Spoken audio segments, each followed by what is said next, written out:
আর মাত্র কয়েক ঘন্টার অপেক্ষা, এরপর শুরু হবে বহুল প্রতীক্ষিত সেই ভোটযুদ্ধ।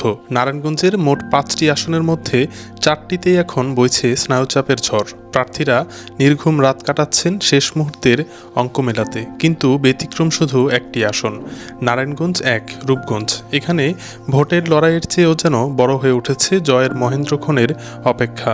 স্বভাবতই প্রশ্ন উঠতে পারে, বাকি 4 আসনে যখন হাড্ডাহাড্ডি লড়াইয়ের আভাস, তখন রূপগঞ্জের পরিবেশ কেন ভিন্ন? উত্তরটা বেশ সহজ। এই আসনে লাখো মানুষ এখন কেবল আনুষ্ঠানিক ঘোষণা আর ইতিহাস গড়ার প্রহর গুনছেন।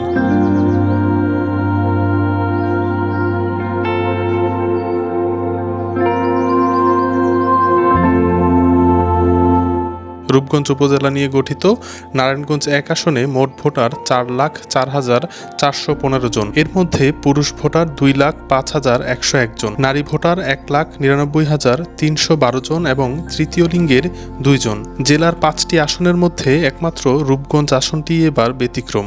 জেলার অপর 4টি আসনের প্রার্থীরা প্রতীক বরাদ্দের পর থেকে গণসংযোগ শুরু করেন, বিভিন্ন স্থানে গিয়ে ভোট চান। সকাল থেকে গভীর রাত পর্যন্ত ভোট চেয়ে করছেন উঠান বৈঠক সহ নির্বাচনের প্রচারণার নানান কিছু। কিন্তু রূপগঞ্জের বিএনপি মনোনীত প্রার্থী দীপু ভূঁইয়া হেঁটেছেন ভিন্ন পথে।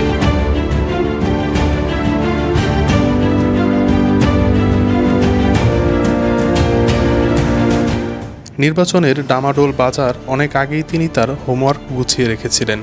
মনোনয়ন চূড়ান্ত হওয়ার মাসখানেক আগেই রূপগঞ্জের প্রতিটি ইউনিয়ন, গ্রাম আর অলিগুলি চষে বেরিয়েছেন তিনি। উঠান বৈঠক, নারী সমাবেশ, তৃণমূলের নারীদের সংগঠিত করা পেশাজীবী সম্মেলন, শিক্ষক, আলেম, ওলামা ও রাজনৈতিক নেতাদের সঙ্গে মতবিনিময়, মুক্তিযোদ্ধাদের নিয়ে বিশেষ আয়োজন। ফলশ্রুতিতে প্রচারণার এই তুঙ্গে এসে দীপু ভূঁইয়াকে আর নতুন করে ঘাম ঝরাতে হচ্ছে না। এখন তিনি যেখানেই যাচ্ছেন হাজার হাজার মানুষের ভিড় আর ফুলের বৃষ্টিতে সিক্ত হচ্ছেন। গণসংযোগগুলো এখন আর কেবল ভোট প্রার্থনা নয়, বরং রূপ নিচ্ছে আগাম বিজয়ের মিছিলে।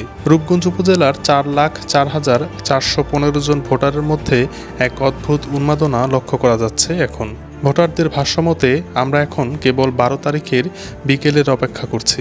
ভোট তো দেবই, কিন্তু আমাদের মূল লক্ষ্য এখন ইতিহাস গড়া।